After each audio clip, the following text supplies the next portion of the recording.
Je viens de Sept-Îles, donc c'est la Côte-Nord de Québec. J'ai déménagé ici l'année passée, puis c'était vraiment sur un coup de tête, je dirais.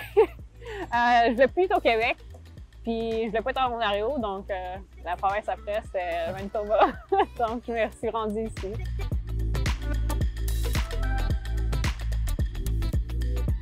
C'est vraiment comme être la personne qui lien la communauté de Winnipeg ou même à l'extérieur de Winnipeg, genre international, au musée.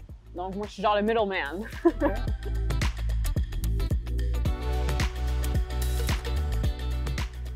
Je pense que c'est la section des sœurs grises. Il y a aussi les mannequins qui sont un peu effrayants. Parce que des fois, je me promène dans le musée, puis je suis comme « Ah, il y a quelqu'un! » Non, c'est juste un mannequin! Puis les sœurs grises, il fallait qu'ils s'entraînent pour être des infirmières dans le temps. Puis ils ont genre les vieilles, genre les tools qu'ils utilisaient pour apprendre, ouais, les outils qu'ils utilisaient pour apprendre genre le corps humain. Mais j'aime aussi beaucoup, dans le chapelle, on a genre des affaires comme des années 40, 60. Tu sais, il y a certaines affaires qui sont pas nécessairement couvertes à l'école, surtout dans l'histoire, comme je parlais même au Québec. Donc c'est bon quand, même si les jeunes à l'extérieur du Manitoba viennent pour apprendre l'histoire que nécessairement pas appris ailleurs.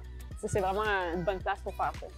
Ben, c'est vraiment un bel endroit, je sais pas, direct en plus sur la rivière, c'est vraiment une belle place. Puis il y a beaucoup d'informations ici.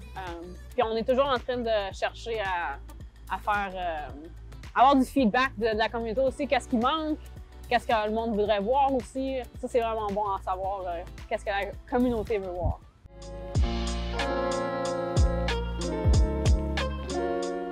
Pour Louis Riel, j'en connaissais pas autant que quand j'ai commencé à travailler avec le matériel sur les métis. Je savais pas qu'il s'avait fait élu 3 fois, puis qu'il avait jamais été capable d'aller s'asseoir au Parlement, puis qu'il avait rentré pour signer le livre pareil, puis il fallait qu'il se sauve après. Ça, c'était pas mal cool.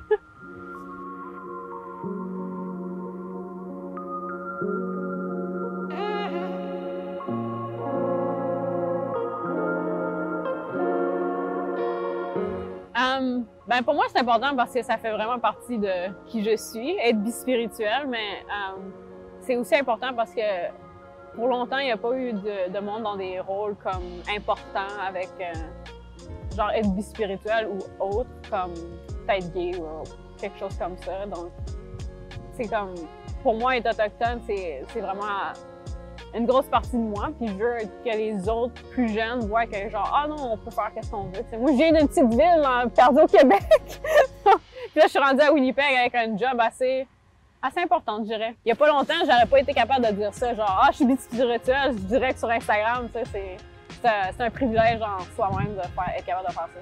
Ça fait